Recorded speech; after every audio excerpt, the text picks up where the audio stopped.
যোগ চিন্তনৰ নিমিত্তে যিটো পৰমহংস যোগ, এই নিমিত্তে তেওঁ নিৰিবিলি স্থান এটা স্থিৰ কৰি ল'লে আৰু মনক তাত সমৰ্পণ কৰিলে। নাহিজাত সমাগম, তাত আৰু কোনো নাহে, গণ্ডগোল নাই। পক্ষী পাছে হেন বন, ধৰিলন্ত অজগৰ ব্ৰত।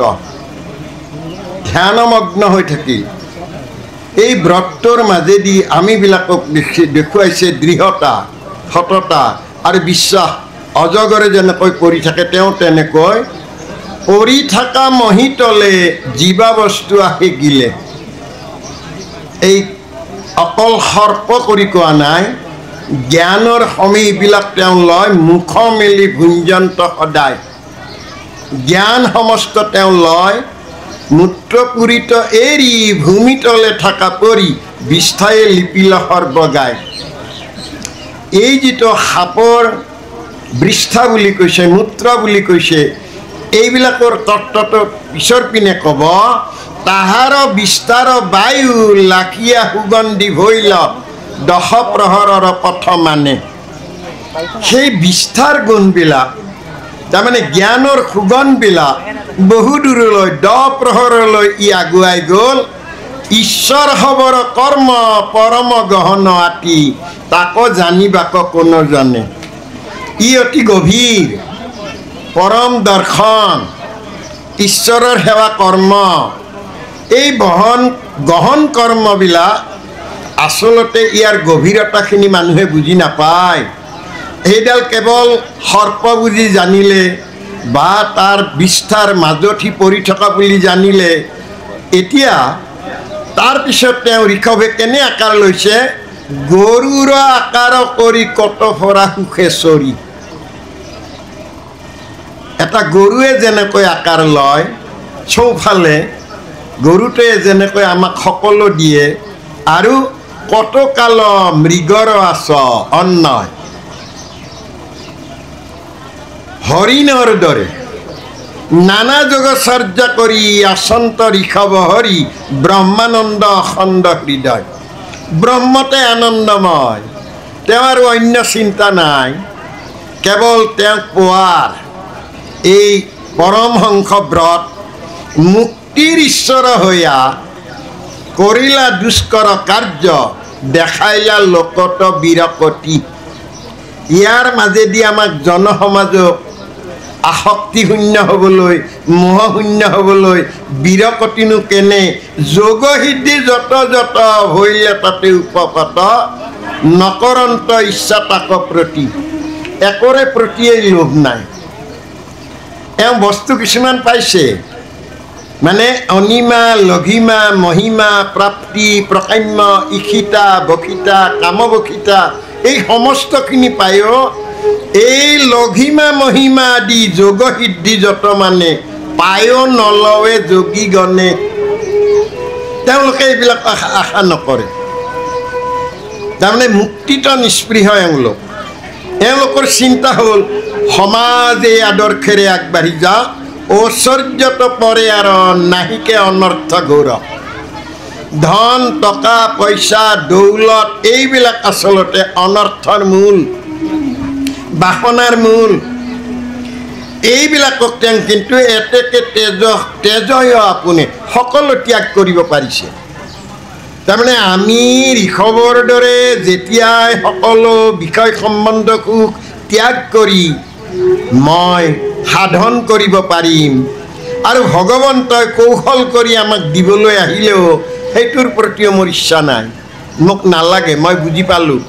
মোক দিয়াবিলাকো নিব নোৱাৰোঁ, পোৱাবিলাকো মই হজম কৰিব পৰা নাই। তেওঁ হজম কৰিব পাৰিছে, তেওঁ নিজৰ ঈশ্বৰৰ ৰূপলৈ ৰূপান্তৰিত হৈছে। পৰীক্ষিত নিব পাছে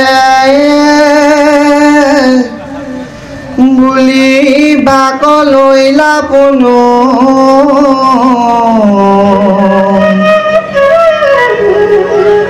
শুনা গুৰু আমাৰ বচন,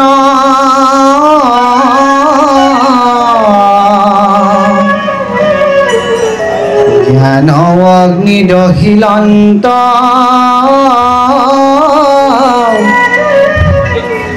কৰ্মৰ বাসনাজত আত্মাকাৰ ভৈল যাৰ মন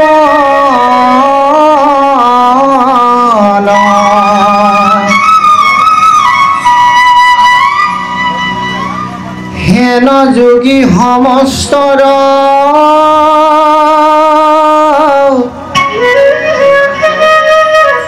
যোগ সিদ্ধি যত মানে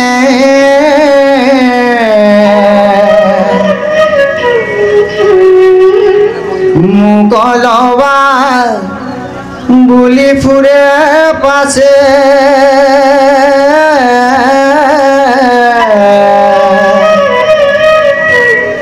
যুগৰ ঐশ্বৰ্যগণে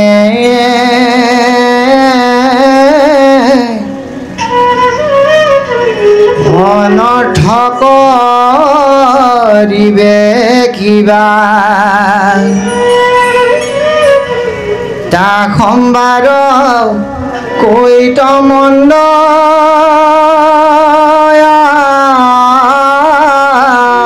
আছে। এই মৃত্যুমুখী পৰীক্ষিতে গংগা তীৰত বহি তেওঁ ক'বলৈ ধৰিলে, হে গুৰুজন, মোৰ কথা শুনক। মই এনেবোৰ জ্ঞান পাই মোৰ হৃদয় দহি গৈছে।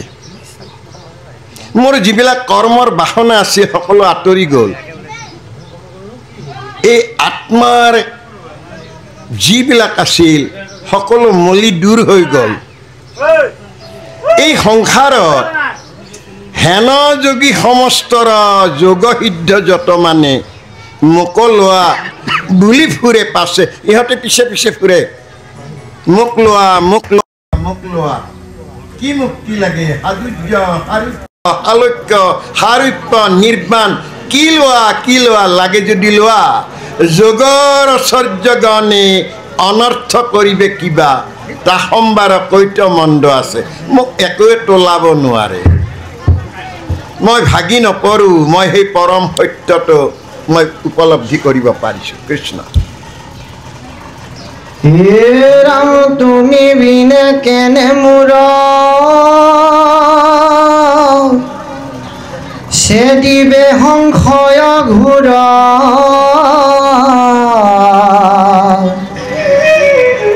শৰণত কৰো নমস্কাৰ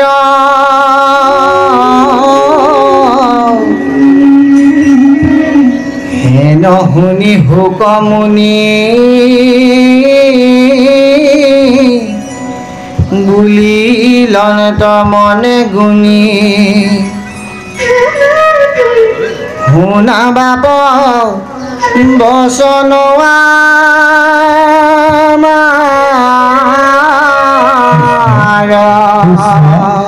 হে মহারাজ, যি কৈছা এই সম্পৰ্কে এই গংগাৰ তীৰত হুকমুনিয়ে ক'লে, খুব চিন্তা ব্যক্ত হৈ ক'লে যে আমাৰ কথা শুনা। যি কথা তুমি ইমান পৰে শুনিলা সকলোৱে সত্য, কিন্তু ইয়াত এটা ঘাটি আছে, কম আছে। পৰম দুৰ্জন মন। ভগৱন্ত প্ৰভুৱে কৈছে, তোমাক মই গোটেইবিলাক দি দিলোঁ, তোমাৰ কথামতে চলা। এটা বস্তু মাত্ৰ মোক দিয়া, তোমাৰ মনটো দিয়া। গতিকে পৰম দুৰ্জন মন নাহি থিত আৰু আন অবিশ্বাসী সাক্ষাতে কিৰাত। এই অবিশ্বাসীটো মন আমি সত্যৰ বাটেদি আনিব লাগিব। দুৰাচাৰ মনটোক সদাচাৰ কৰি ল'ব পাৰিব লাগিব। এতেকে মনৰ সংগ এৰিয়া মহন্ত গণ। মনৰ সংগটো এৰিব লাগে, কাৰণ মন অন্ধ বুলি আমি আগতেই কৈছোঁ। গতিকে এই মনৰ সংগ যদি লোৱা হয় তেতিয়া তেওঁ বিপাঙত পৰিব, আমি বিবেকৰ হৃদয়ৰ আত্মাৰ চিন্তাটো ল'ব লাগিব নিজৰ অৰ্থ সাধে আপোনাৰ নিজৰ বাবে ছিদ্ৰ চাই সেইখনে মুনিৰ মন কটানে এই মন এনে মহা জ্ঞানী সন্ত মহন্ত মুনিসকলকো এই মনে কিন্তু আঁতৰাই লৈ যায় যদি তাক কৰন্ত স্বীকাৰ যদি সেইটোকেই সত্য বুলি লয় তেওঁ এন্ধাৰৰ বাটেদি যাব লাগিব তোমাক মই কথাবিলাক ক'লোঁ হয় বিষয়ৰ কাম যত ৰাতি দিনে চিন্তে মাত্ৰ মন হমে ইন্দ্ৰিয়সকল বিষয়ে বান্ধে এই বিষয় সুখত মত্ত হ'লে আমি এন্ধাৰৰ বাটেদি যাম আমাক কেৱল অজ্ঞানৰ বাটেদি লৈ যাব আৰু ইন্দ্ৰিয়বিলাক জাগৃত কৰি তুলিব আমাক এটা উদাহৰণ দিছে যেন দুষ্ট নাৰীগণ পুৰুষৰ হৰে মন কামক দেখাই কৌতূহল আসক্তযুক্ত নাৰীসকলে যেনেকৈ পুৰুষক কামনাসক্ত কৰি তোলে মনেও তেনেকৈ ইন্দ্ৰিয়বিলাকক বাসনাৰ প্ৰতি জাগৃত কৰি দিয়ে এইবিলাকক দূৰ কৰিবই লাগিব আৰু এইবিলাকক দূৰ কৰিবৰ কাৰণে কাম ক্ৰোধ লোভ মোহ দম্ভ শোক ভয় আদি আন যত অনৰ্থৰ বীজ বেয়া বস্তুবিলাক এইবিলাকে গজাল দিলে আগবাঢ়ি যাব কাম ক্ৰোধ লোভ মোহ দম্ভ শোক ভয় ইত্যাদিবিলাক অনৰ্থৰ বীজ কৰ্মবন্ধন আনা মত মনতেহে হৈ জাত এইবিলাকৰ উৎপত্তি হৈছে ভূমি হ'ল মন এই মন ভূমিত ইহঁতে গজালি মেলে আৰু সাধু সন্তবিলাককো ভ্ৰষ্ট কৰি দিয়ে গতিকে মনেহে তাহাৰ মূল নিজ গতিকে এই মনক কেনেকৈ পাৰি এই মনক আনিবৰ কাৰণে আমিবিলাকক দিছে যে তুমি কায় বাক্য মন সকলোখিনি দিয়া আগতে মনটোক তুমি থিৰ কৰি লোৱা দুৰাচাৰ মন মোৰ ৰামকৃষ্ণ বল এই মন যেতিয়া হ'ল তেতিয়া কায়টো আহিব আৰু বাক্য আহিব এই গোটেইখিনিক আনিবৰ কাৰণে আমিবিলাকক বুজাই পেলাই কৈছে যে ইয়াৰ মূলটো হ'ল মন মনক তুমি সুস্থ সুন্দৰ কৰিবলৈ হ'লে সাধুৰ সংগত গৈ সত্যৰ অন্বেষণক বাদে অন্য বাট নাই গতিকে ইয়াত কৈছে হে সভাসদ আপোনাসৱে এই মহাভাগৱতৰ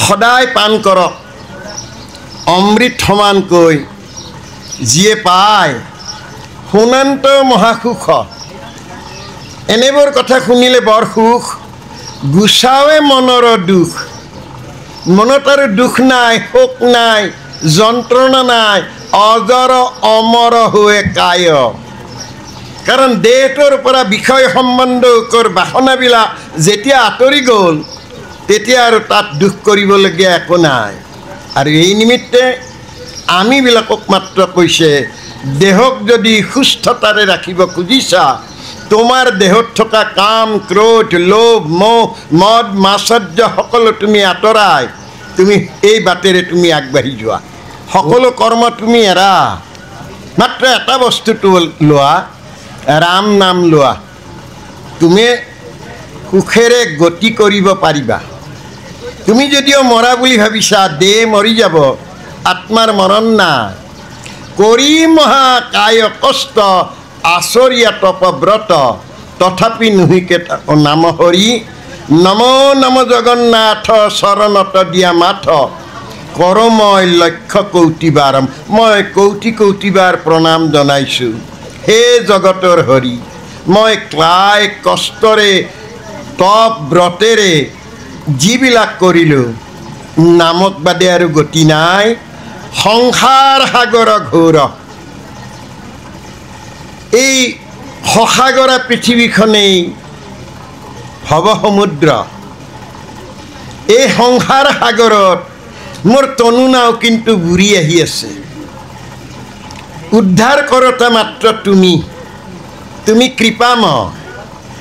কৃপাময় ভগৱন্তই উদ্ধাৰ কৰা শুনি অযত এক শাস্ত্ৰ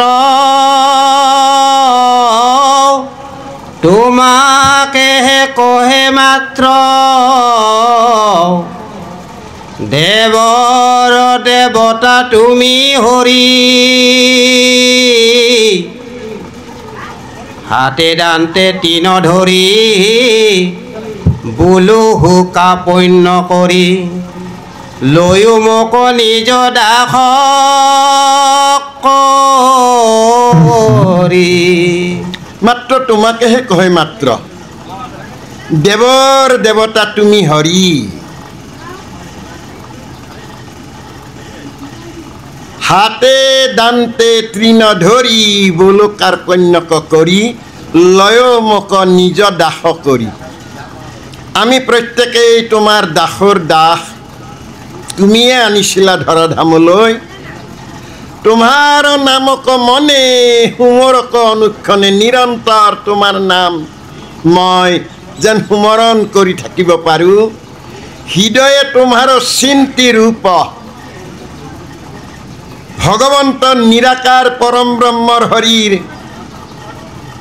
ৰূপ ধ্যান কৰিব লাগিব কৰিম এই সত্য তত্ত্ব জানি এই পৰম সত্যটো জানিব লাগিব ভগৱন্ত তেওঁৰ ৰূপ মই চাব পাৰিব লাগিব সমজ্যাৰ যত প্ৰাণী ৰাম বুলি তৰা ভৱকূপ এই সংসাৰ তৰিম তেতিয়াহ'লে ৰাম বোলা হৰি বোলা বৈকুণ্ঠৰ হৰি নাম হাততে পালা ৰাম বোলা হৰি বোলা বৈকুণ্ঠৰ হৰি নাম হাততে পালা এই নামে যদিহে নুধুৱাই মন এই নামে যদিহে নুধুৱাই মন বৃথা জীৱন এই ধৰ্ম সনাতন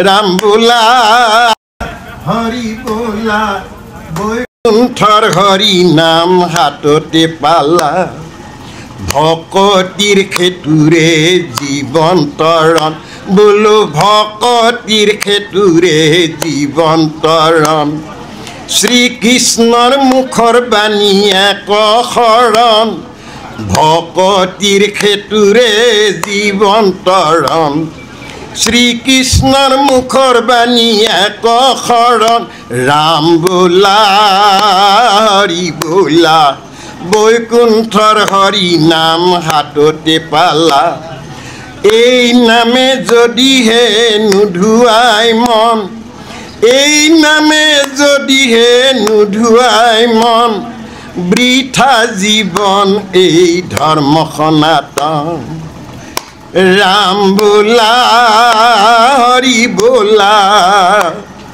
বৈকুণ্ঠৰ হৰি নাম হাততে পালা কত জনমৰ সাধনাত কত জনমৰ সাধনাত নৰতনু কত জনমৰ সাধনাত নৰতনু হাততে হেৰালে ধন নাপাই পুনু ৰাম বোলা হৰি বোলা বৈকুণ্ঠৰ হৰি নাম হাততে পালা এই নামে যদিহে নুধুৱাই মন এই নামে যদিহে নুধুৱাই মন বৃথা জীৱন এই ধৰ্ম সনাতন ৰাম বোলা হৰি বোলা বৈকুণ্ঠৰ হৰি নাম হাততে পালা কাবু কৈছো নাথাকিবা শুই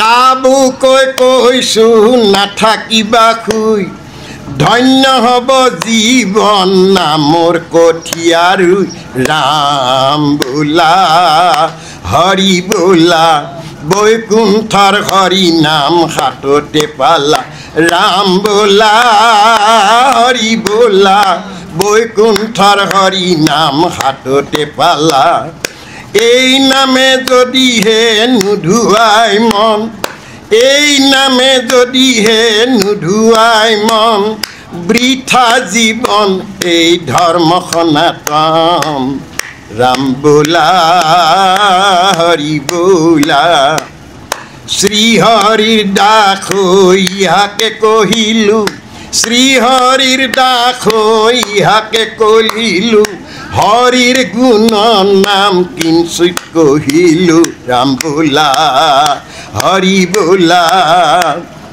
বৈকুণ্ঠৰ হৰি নাম হাততে পালা এই নামে যদিহে নুধুৱাই মন এই নামে যদিহে নুধুৱাই মন বৃথা জীৱন এই ধৰ্ম সনাতন নাম বোলা হৰি বোলা ৰাম বোলা হৰি বোলা কৃষ্ণ কিমতে ভকতি কৰিব তোমাত হৰি হৰি হৰি